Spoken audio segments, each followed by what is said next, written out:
We're here with Geraldine Singer, and she's one of those actors that you think you've seen everywhere. You know, Mm. and well, because it seems like you're in usually everything I watch. I mean, you were in Green Book. Well, that just shows, your excellent taste Well, see, in there you go. choosing your entertainment. Yeah. In my selection. Your selection. So we're here today to talk about your new one coming up, Army of One, and you play Mama. Hmm. Let's talk about Mama. Let's talk about Mama.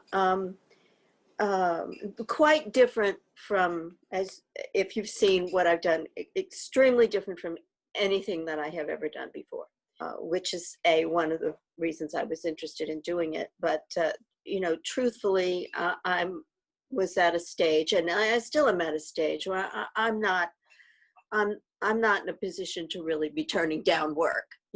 What I was looking for in doing this was, at the time that I did it, I had a lot of episodic television where, you have one or not two nice, good scenes, or maybe, let's say a movie like 21 Jump Street, which, was just wonderful to be in that. But if you cut my scene out, it would not affect the rest of the movie, Right.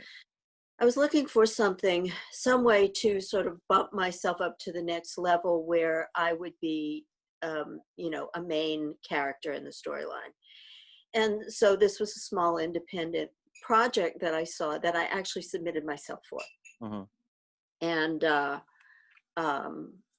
when you do that, you take a leap of faith. I didn't know Ellen's background at all. In fact, I don't think I knew that Ellen was affiliated with the project at all. I just saw Stephen's name and a few other names that I didn't ring any bells. Their projects didn't ring any bells, but I wanted to be a main character. Mm-hmm. And boy, am I glad I took that leap of faith. My main concern with her is that I did not want her to be sort of a cookie cutter villain. I wanted, for me to try to go there would have looked cartoonish, I wanted, and so the thing that I've been very pleased about in the terms of the response that we've gotten, and particularly also from Ellen herself, and then from David Dittlinger, who is one of the writers, is that the thing that they responded to in me was that there was an empathetic side. There was, it was not just one color. There was more than one color to this woman. Yeah, what was fascinating to me, going on that breaking the mold and not being cookie cutter, was, the film opens with her in church contributing money. A lot of money. A lot of money. I'm trying to avoid too many spoilers, and then later on, we find out why she has all that where money. She gets that money. Yeah, right. And I was fascinated with that. Mm-hmm.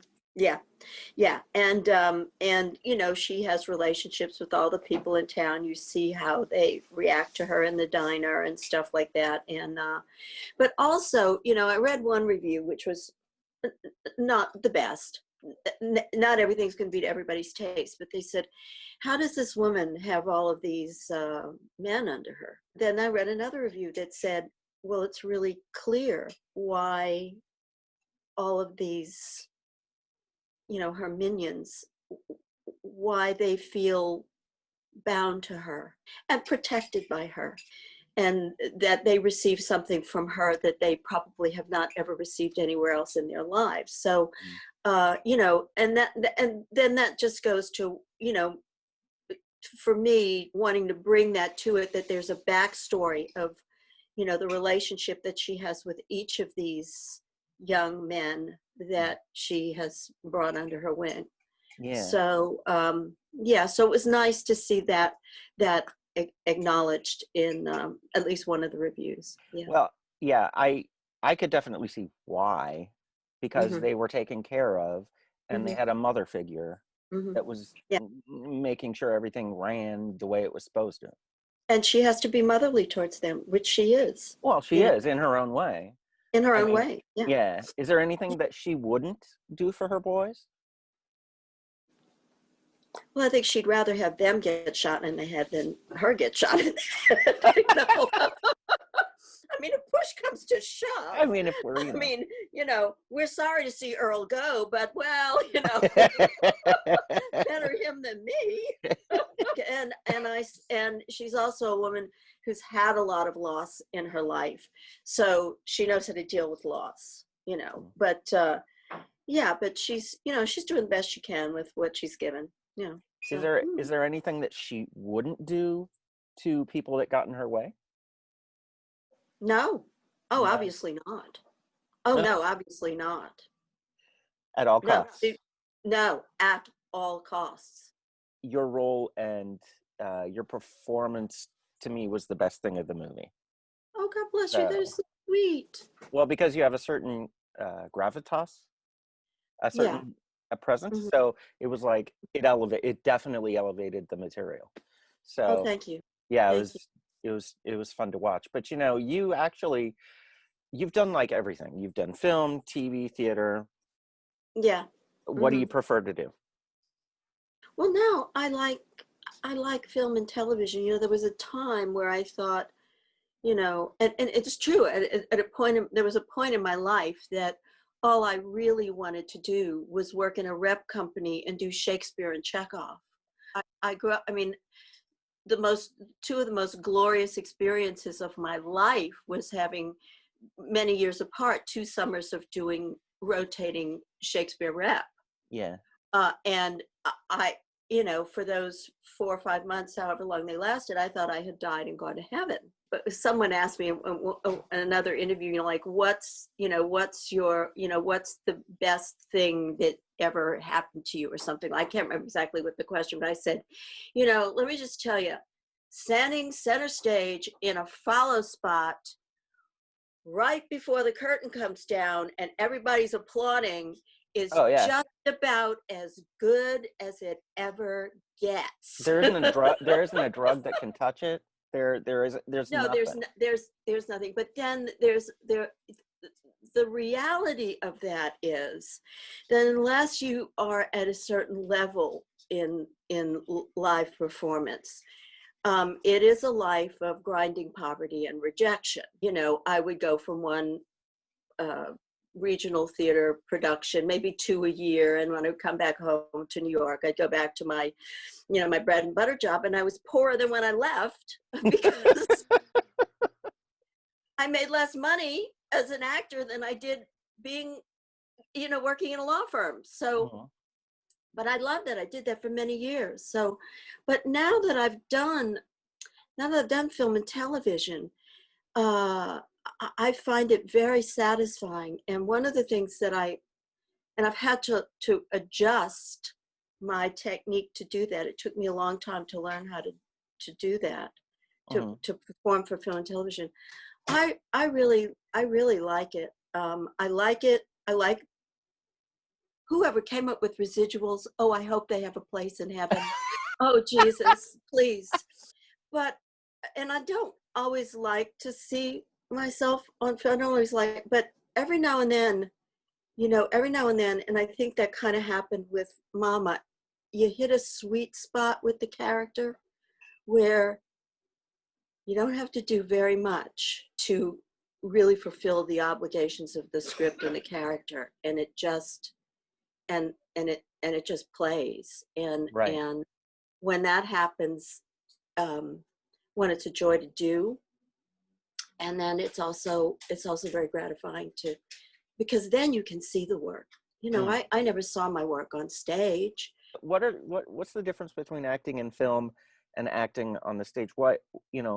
Because you said you had to learn that. You had to kind of adjust to that. If you're acting on stage and you have to you know you have you have even in a small house, you have 350 people or 500 people who have to follow your emotional roadmap.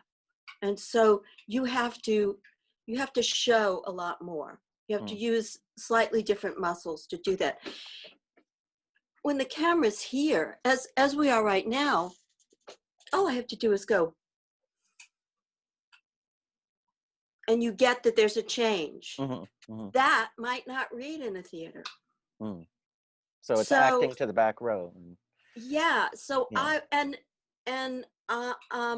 so I had to learn to internalize a lot more, and you just need to do, I mean, it's the same emotional path, but you're using slightly different tools to tell the story.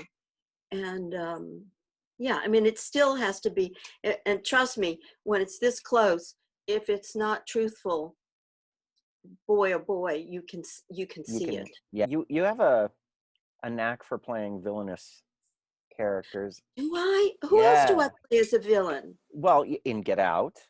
Okay, so let me tell you a story here. Okay. And this is a little bit how acting works, and it's a little bit how it works with Mama too. I'm not being villainous in that I'm not thinking evil thoughts. I actually have only warm and positive thoughts under these circumstances. My husband has just gone through an ordeal, but we have bought him a new life. So in those scenes where you see me, what I am doing is I am being solicitous for my husband. I'm watching him carefully and making sure he's okay. This is his first time out. But here's the thing, the backstory that the audience knows puts me in a light where that seems sinister. But I can't play sinister in that.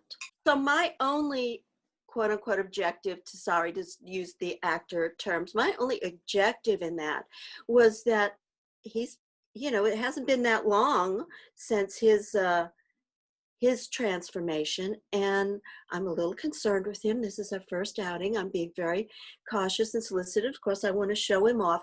But of course, once you know the backstory, everybody there, has it's not an evil, you don't want to, we don't think of ourselves as evil, but we have another agenda, which is not, which puts a very dark cast on what we're doing.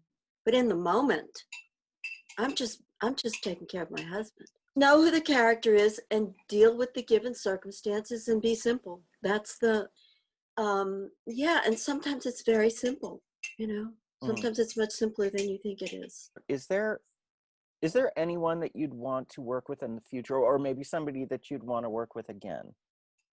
Oh my God.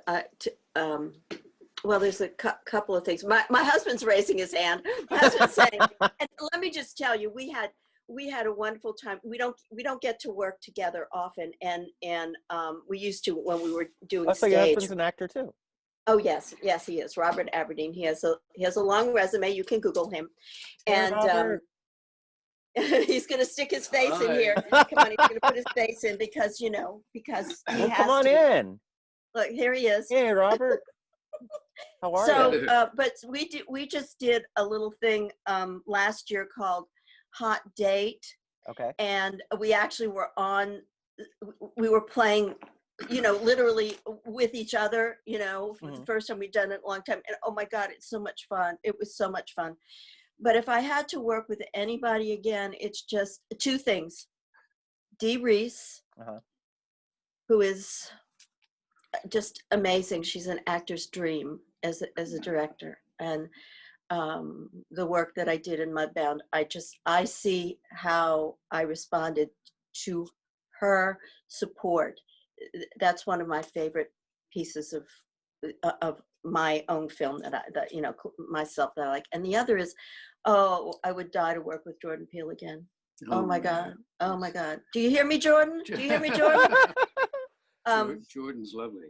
Jordan is the sweetest human being on the face of the earth. And what a joy it was to work on that project. I mean, you felt that on the set. It was just lovely. So if you can go look at her reel or my reel, whatever, and see Hot Date. In Hot Date, you're kind of more villainy there. Oh, I'm a terrible. Oh, we're Yeah, terrible, yeah. and we're playing villains because it's really because it's satire, Mhm. and we could do that, and so that was great fun. That was really great fun. So basically, Dee Reese needs to direct a script from Jordan Peele starring the two of you. Yes, from your mouth to God's ears. Absolutely. Okay, well, make it so. Let's do this. About Geraldine's character. Yes. Thank you so much for the interview. Oh, this is just lovely. Getting to talk about yourself, every actor's dream. Come on. And thank you for jumping in, Robert. That was fun. Oh yeah, well. Okay, well, Okay, you guys, fine. please stay safe out there, okay?